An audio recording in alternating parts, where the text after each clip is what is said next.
Hello good morning बच्चों। तो आज हम लोग पढ़ने वाले हैं 7 नंबर चैप्टर जिसका नाम है रेस्पिरेटरी सिस्टम, यानी कि श्वसन तंत्र के बारे में पढ़ेंगे। यानी कि हम लोग सांस कैसे लेते हैं इसके बारे में जानकारी देंगे। ठीक है, तो एनसीईआरटी सार संग्रह कंप्लीट करते हैं इस चैप्टर को। क्या लिखा हुआ है? श्वसन में बाहर निकली वायु में कार्बन डाइऑक्साइड की लगभग कितनी मात्रा होती है? तो लगभग 4% हम लोग कार्बन डाइऑक्साइड क्या करते हैं, बाहर छोड़ते हैं। अधिकतर कीट किस प्रकार श्वसन क्रिया करते हैं? अधिकतर जो कीट है वो श्वसन करते हैं किसे? तो श्वसन प्रणाली के द्वारा। हर एक कीट में क्या होता है, श्वसन प्रणाली होता है। जैसे हम लोग के अंदर होता है वैसे कीट पतंग में हो जाता है। शीत निद्रा के दौरान मेढक किस अंग से शोषण करता है? शीत निद्रा का मतलब क्या होता है? ठंडी निद्रा, आराम से सोते समय क्या करता है वो, किस अंग से श्वसन लेता है? केवल त्वचा से लेता है, अपनी त्वचा से वो सांस लेता है मेढक। मेढक क्या है, एक तरह का उभयचर है, तीनों चीज़ से सांस लेता है, गलफड़ा, फेफड़ा और त्वचा, ये तीनों चीज़ से सांस ले सकता है। ठीक है, नेक्स्ट है यातायात पुलिस शराब के नशे वाले व्यक्ति की सांस जांच किस गैस के मिश्रण का प्रयोग करती है? तो सांस जांच करने के लिए ऑलरेडी उसके अंदर गैस भरा आता है, समझ रहे हो? Potassium dichromate sulphuric acids present होता है उस मशीन के अंदर, और जैसे ही शराब वाला जो अल्कोहल पास करता है उससे तो थोड़ा सा चेंजेस होता है। तो वही बोल रहा है, यातायात पुलिस शराब के नशे वाले व्यक्ति की सांस जाँच के लिए किस गैस मिश्रण का प्रयोग करती है? तो potassium dichromate sulphuric acids. Next है स्वच्छोवास, यानी कि ब्रीदिंग में बाहर निकली वायु में ऑक्सीजन कितनी मात्रा होती है? तो 17% ऑक्सीजन होता है और 4% कार्बन डाइऑक्साइड होता है। ध्यान रखना है, 4% कार्बन डाइऑक्साइड बाहर निकालते हैं और 17% ऑक्सीजन बाहर निकालते हैं। क्लियर है? हम लोग कम कार्बन डाइऑक्साइड क्यों निकालते हैं? क्योंकि हम कार्बन डाइऑक्साइड लेते ही कम है, इसलिए कम निकलता है। श्वसन में रुधिर का कौन सा घटक O2 का अवशोषण करता है? ऑक्सीजन का शोषण कौन करता है? तो RBC करता है। रेड ब्लड सेल जो हमारे अंदर होता है, लाल रक्त कणिका है, वो क्या करती है? ऑक्सीजन को एब्जॉर्ब करती है, पूरे फिर बॉडी में ट्रांसफ़र करती है। ब्लड के माध्यम से क्या होता है, ऑक्सीजन हमारे पूरे बॉडी में ट्रैवल करता है। तो वही पूछ रहा है, कौन सा घटक जो है ऑक्सीजन का अवशोषण करती है? तो RBC करता है। अवायवीय श्वसन में पेशी कोशिकाएं ग्लूकोज को किस में परिवर्तित होकर ऊर्जा उत्पादन करती है? देखो, अवायवीय श्वसन का मतलब होता है कि बिना ऑक्सीजन की उपस्थिति में सांस लेना। तो हमारे बॉडी के अंदर बहुत सारी सेल्स होती है, तो जब हम लोग दौड़ते हैं या थक जाते हैं तो उसमें जो कोशिकाएँ होती है वो बिना हवा के ही सांस लेना शुरू कर देती है, उसको बोलते हैं अवायवीय श्वसन। तो उस कंडीशन में क्या होता है, हमारे बॉडी के अंदर लैक्टिक अम्ल जमा होना शुरू होता है, जिसके कारण क्या होता है, पैर दर्द करता है। पैर दर्द किसके कारण करता है? तो लैक्टिक अम्ल के कारण, कि कोशिका जो वहाँ का होता है वो अवायवीय श्वसन करता है। तो जो ग्लूकोज है वो क्या होता है, लैक्टिक एसिड में कन्वर्ट हो जाता है। नेक्स्ट, भोजन निगलते समय श्वसन मार्ग किस अंग द्वारा बंद हो जाती है? जब हम लोग भोजन निगलते हैं तो श्वसन मार्ग दोनों से कोई एक ही काम करेगा, दोनों नहीं काम करेगा। इन्हें कि सांस ले रहा हो, खाना खा रहे हो सकता है चला गया सांस नली के अंदर, दिक्कत करेगा ना। इसलिए श्वसन मार्ग जो है भोजन निगलते समय क्या होता है, बंद हो जाता है अपने आप। किसके हेल्प से होता है? एपिग्लॉटिस की मदद से होता है। हमारे कंठ के ऊपर देखना, एक छोटा सा कुछ लटका हुआ दिखाई देगा कंठ में, उसी को बोलते हैं एपिग्लॉटिस बोला जाता है। फेफड़ों में गैसों का आदान प्रदान किसके द्वारा होता है? तो हमारे अंदर बॉडी के अंदर फेफड़ा है, तो फेफड़ा में गैस का आदान प्रदान जो होता है वो हमारे ब्लड के माध्यम से होता है। ब्लड क्या करता है, इम्प्योर ऑक्सीजन लाता है, मतलब इम्प्योर गैस लाता है, और फिर यहाँ फेफड़ा से वापस प्योर लेके चले जाता है। तो ये पूछ रहा है कि फेफड़ों में गैसों का आदान प्रदान किसके द्वारा होता है? तो रुधिर यानी कि ब्लड के द्वारा। नेक्स्ट है, क्रेब्स चक्र की क्रिया किस कोशिकांग में संपन्न होती है? तो क्रेब्स चक्र की क्रिया माइटोकॉन्ड्रिया में होता है, और माइटोकॉन्ड्रिया क्या बोलते हैं, power house of the cell बोलते हैं, वहीं पर होता है क्रेब्स चक्र। ऑक्सीश्वसन यानी कि एरोबिक रेस्पिरेशन की क्रिया कोशिका के किस भाग में संपन्न होती है? यानी ऑक्सीश्वसन कहाँ होता है? तो कोशिका द्रव के अंदर होता है, और माइटोकॉन्ड्रिया, दो जगह श्वसन की प्रक्रिया होती है, एक तो कोशिका द्रव और दूसरा होता है माइटोकॉन्ड्रिया के अंदर। क्लियर है? ब्रैकेट में लिखा हुआ कि ग्लाइकोलिसिस क्रिया को ऑक्सी तथा अनॉक्सी श्वसन का समान चरण माना जाता है। ग्लाइकोलिसिस में क्या होता है, इसमें दोनों चीज़ होती है, ध्यान रखना इस बात का कि ऑक्सी और अनॉक्सी श्वसन दोनों प्रकार के होगा। ग्लाइकोसिस के अंदर, यानी कि श्वसन के अंदर। श्वसन द्वारा उत्पन्न ऊर्जा का संचय किस रूप में होता है? जब श्वसन द्वारा ऊर्जा उत्पन्न होता है, ग्लूकोज छूटता है श्वसन के माध्यम से और क्या करता है, एनर्जी जो स्टोर होता है एटीपी के फॉर्म में होता है, एटीपी के अणु के फॉर्म में। पहाड़ों पर रहने वाले में आरबीसी की संख्या अधिक होती है, रीज़न क्या है? क्योंकि पहाड़ पर वायु कम संघनित होती है, यानी देखो वहाँ पे ऑक्सीजन की मात्रा क्या है, ऑलरेडी क्या है, कम है ऊंचाई पे। अब ऑक्सीजन को तो ज़्यादा चाहिए, तो ब्लड का माइलो बढ़ जाएगा, तो ब्लड ज़्यादा बढ़े तो क्या ऑक्सीजन ज़्यादा शोषित करेगा। इसलिए जो पहाड़ी लोग होते हैं लाल लाल टमाटर जैसे दिखाई देते हैं, नहीं बोलता अगर बहुत लाल है, गोरा है, तो रीज़न यही है कि उनके अंदर आरबीसी की मात्रा कम ज़्यादा होती है। नेक्स्ट, कार्बोहाइड्रेट तथा वसा उपअपचय के प्रमुख अंतिम उत्पाद क्या है? जब कार्बोहाइड्रेट पचता है और वसा का जब टूटता है या पचता है तो अंतिम में क्या देता है?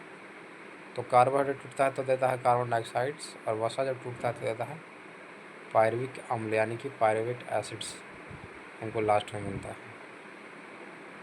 नेक्स्ट है अवायवीय श्वसन, यानी कि एनाएरोबिक रेस्पिरेशंस में कौन सी प्रक्रिया होती है? तो ये है वही है ग्लाइकोलाइसिस, दोनों के अंदर सेम चीज़ होगा। एक ग्लाइकोलिसिस है, ऑक्सीजन ऑक्सीजन दोनों हो रहा है, ये ग्लाइकोलाइसिस, इसमें क्या होता है, अवायवीय श्वसन होता है। क्लियर है? मानव में श्वसन दर प्रति मिनट लगभग कितनी बार होती है? 1 मिनट में लगभग कितने बार सांस लेते हैं हम लोग? तो 12 से 15 बार हम लोग सांस लेते हैं। ध्यान रखना इस बात को। धड़कता है दिल वो अलग बात है, जो बोलता है ना कि 1 मिनट में 59 बार या 60 बार धड़कता है, दिल धड़कना अलग बात है, सांस लेना अलग बात है। तो मानव में श्वसन दर जो प्रति मिनट है वो 12 से लेकर 15 बार। अगर 1 मिनट में 12 से 15 बार सांस ले रहे हो तो इसका मतलब आप स्वस्थ हो। ठीक है। नेक्स्ट पॉइंट बना के लिखा कि एक स्वस्थ व्यस्त व्यक्ति में हृदय की धड़कने की औसत दर, देखो यही बात बोल रहे थे, 72 बार पर मिनट होता है। हृदय धड़कता है कितना? 72 बार 1 मिनट में। लेकिन वही अगर सांस जो हम लेते हैं कैसे लेते हैं, तो 12 से 15 बार लेते हैं 1 मिनट में। तो ये नहीं कि सोचना है कि 72 बार हम सांस भी लेते हैं, नहीं, 72 बार वहाँ दिल धड़कता है लेकिन सांस लेते हैं 12 से 15 बार। क्लियर है? नेक्स्ट पॉइंट देखते हैं हम। ग्लाइकोलिसिस में अंत में ग्लूकोज पायरुविक अम्ल में परिवर्तन होता है। ग्लाइकोलिसिस में क्या होता है? ग्लाइकोलाइसिस का मतलब होता है ग्लूकोज जो है पायरुविक एसिड्स में परिवर्तन होता है। ग्लूकोज क्या होता है? टूटता है। ग्लाइकोलिसिस में क्या होता है? ग्लूकोज का टूटना होता है। तो अंत में ग्लूकोज जो है पायरुविक एसिड्स में क्या होगा? कन्वर्ट हो जाएगा। ग्लाइकोलिसिस के एंजाइम कहाँ पाए जाते हैं? तो ग्लाइकोलिसिस के जो एंजाइम होते हैं वो कहाँ पाया जाता है? तो कोशिका द्रव्य में पाया जाता है। कोशिका द्रव्य यानी कि साइटोप्लाज्म के अंदर। किस कारण से ऊतकों में ऑक्सी होमोग्लोबिन से ऑक्सीजन निकलकर ऊतक द्रव में जाती है? तो रीज़न क्या है? ऑक्सी होमोग्लोबिन से ऑक्सीजन निकलकर ऊतक द्रव में जाती है, इसका रीज़न है ऑक्सीजन की कमी और कार्बन डाइऑक्साइड की अधिकता। जब ऑक्सीजन आपके बॉडी में कम हो जाता है क्या हो जाएगा? ऑक्सी होमोग्लोबिन से ऑक्सीजन बाहर निकलना शुरू हो जाएगा, क्योंकि होमोग्लोबिन के अंदर क्या है? ऑलरेडी ऑक्सीजन प्रेजेंट है। हेमोग्लोबिन क्या करता है? ऑक्सीजन को एब्जॉर्ब करता है, तो बनता है ऑक्सी हेमोग्लोबिन। अगर ऑक्सी हेमोग्लोबिन से ऑक्सीजन बाहर कब निकलेगा? जब हमारा क्या ऊतक द्रव में जाती है। रीज़न क्या है? जब हमारा क्या होता है बॉडी में ऑक्सीजन की मात्रा कम जाती है तब ऐसा होता है कि ऑक्सी होमोग्लोबिन से ऑक्सीजन बाहर निकाला जाता है। नेक्स्ट है फेफड़ों के कोशिकाओं में गैसीय विनिमय किस प्रकार से होता है? फेफड़ों के कोशिकाओं में गैसीय विनिमय जो होता है सक्रिय ट्रांसपोर्ट के माध्यम से होता है, यानी कि पॉन्स, इसको अंग्रेजी में बोलते हैं पॉन्स के माध्यम से होता है। सक्रिय ट्रांसपोर्ट या पॉन्स के माध्यम से होता है। मानव शरीर में श्वसन केंद्र कहाँ स्थित होता है? तो मानव शरीर में जो श्वसन केंद्र होता है वो प्रेजेंट होता है मिडल ऑब्लिगेटर तथा पॉन्स में प्रेजेंट होता है। कहाँ? तो मानव शरीर में जो श्वसन केंद्र है ये आपसे पूछ सकता है, बहुत इंपॉर्टेंट सवाल है। तो आपके मॉडल ऑब्लिगेटर तथा पॉन्स में पाए जाते हैं। फेफड़ों के ऊपर आवरण किसका बना होता है? फेफड़ा के ऊपर क्या होता है? एक आवरण होता है, वो बना होता है प्लूरल कला के माध्यम से। प्लूरल कला के हेल्प से क्या होता है?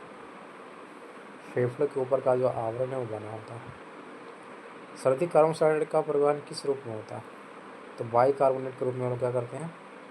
CO2 का परिवहन करते हैं। जैसे कैल्शियम बाइकार्बोनेट, इस तरह से कुछ हो सकता है। तो हमेशा याद रखना, बाइकार्बोनेट के रूप में क्या होता है, कार्बन डाइऑक्साइड को हम लोग बॉडी से ज़्यादातर बाहर निकालते हैं। क्रेब्स चक्र में ग्लूकोज के एक अणु से कितने एटीपी अणु का निर्माण होता है? क्रेब्स चक्र के माध्यम से क्या होता है, एक अणु टूटता है और ये टूट के देता 24 एटीपी अणु का निर्माण करता है। याद रखना है, 24 एटीपी अणु का निर्माण करता है क्रेब्स चक्र के अंदर ग्लूकोज के एक अणु टूटकर। क्लियर है? 24 एटीपी। ग्लाइकोलाइसिस चरण में कितने एटीपी अणुओं का शुद्ध लाभ होता है? तो शुद्ध लाभ जो हम लोग को होता है वो 2 होता है। 2 एटीपी अणुओं का क्या होता है, शुद्ध लाभ होता है, यानी फ़ायदा होता है ग्लाइकोलाइसिस के अंदर कि एनर्जी स्टोर कर सकते हैं, बाकी सब का इस्तेमाल हो जाता है, बचता है सिर्फ 2 एटीपी। 24 में से 2 का यूज, 2 बचेगा, बाकी का यूज हो जाएगा, यानी प्रॉफिट हुआ 2 का। नेक्स्ट है किण्वन अर्थात ऑक्सीश्वसन की खोज सर्वप्रथम किसने की थी? तो ऑक्सीश्वसन यानी कि ऑक्सीजन की हेल्प से श्वसन, जैसे हम लोग लेते हैं, इसका खोज किसने किया था? वहाँ तो ये लुईस पास्चर ने किया था। ईस्ट के अंदर ऐसा उन्होंने करा था, ईस्ट के अंदर उन्होंने चेक किया और लुईस पास्चर ने बताया क्या, किण्वन और ऑक्सीश्वसन के बारे में बताया। क्लियर है? किण्वन का मतलब होता है कोई चीज़ जब सड़ता है ना तो उसको बोलते हैं किण्वन, फर्मेंटेशन जिसको बोलते हैं। जैसे क्या होता है, शराब वगैरह जो बनता है उसमें क्या होता है, चावल या महुआ दिसते हैं तो क्या करते हैं हम लोग, उसको सड़ने देते हैं, यानी कि उसमें क्या होता है, ऑक्सीश्वसन होता रहता है। नेक्स्ट है फेफड़ों तथा अशुद्ध रक्त किसके द्वारा पहुंचाया जाता है? फेफड़ों तक जो अशुद्ध रक्त होता है, शुद्ध नहीं अशुद्ध की बात हो रही है, तो जाता है फुफ्फुस धमनी के माध्यम से। इसके माध्यम से, तो फुफ्फुस धमनी के माध्यम से। फेफड़ों द्वारा शुद्ध किया गया रक्त बाएं आलिंद में किसके द्वारा पहुंचाया जाता है? तो फेफड़ों द्वारा जो किया गया शुद्ध रक्त है उसको बाएं आलिंद में भेजता है, यानी कि लेफ्ट आर्ट्रियम में भेजा जाता है फुफ्फुस सीरा के हेल्प से। फुफ्फुस सीरा के हेल्प से ऐसा किया जाता है। तो एक बात ध्यान रखना है, अगर नॉर्मल सीरा है तो उसमें क्या होगा, शुद्ध पास करेगा, लेकिन जैसे फुफ्फुस रहेगा, लग गया, तो उल्टा काम करेगा, अशुद्ध रक्त पास करेगा। इसको अंग्रेजी में बोलते हैं पल्मोनरी वेन। जहाँ ये फुफ्फुस लगेगा उल्टा काम करना शुरू कर देगा, ध्यान रखना इस बात का। पल्मोनरी वेन के माध्यम से ये होता है। नेक्स्ट श्वसन गुणांक, इसके बारे में क्या लिखा हुआ है कि श्वसन गुणांक यानी रेस्पिरेटरी क्वांटम या कोसेंट उसको बोलेंगे, का मापन किस यंत्र से किया जाता है? तो श्वसन गुणांक का मापन जो करते हैं वो गैनांग श्वसन मापी, यानी कि गैनांग रेस्पिरोमीटर के हेल्प से करते हैं। श्वसन गुणांक का मापन गैनांग श्वसन मापी से। यहाँ ब्रैकेट में करके लिखा है कि ऑक्सीजन की कमी के कारण शरीर के ऊतकों की ऑक्सीजन की कमी होना हाइपोक्सिया या अनॉक्सिया कहलाता है। ऑक्सीजन की कमी होगा तो क्या होगा, आपके बॉडी के अंदर ऊतकों को ऑक्सीजन कम मिलेगा, तो उस कंडीशन में क्या बोलते हैं, उसको बोलते हैं हाइपोक्सिया बोला जाता है, हाइपोक्सिया या अनॉक्सिया बोला जाता है। श्वसन क्रिया में वायु के किस घटक की मात्रा में कोई परिवर्तन नहीं होता? तो नाइट्रोजन जितना जाता है जितना बाहर निकल जाता है, कोई परिवर्तन नहीं होगा श्वसन क्रिया में। तो ये बात ध्यान रखना, नाइट्रोजन आया और गया। तो ये था हमारा श्वसन चैप्टर रेस्पिरेटरी सिस्टम, जो कि फिनिश हो गया। इसको आप बार बार देखिएगा, रिवीजन कीजिएगा, याद हो जाएगा। ठीक है, तो आज के लिए इतना ही। Thank you.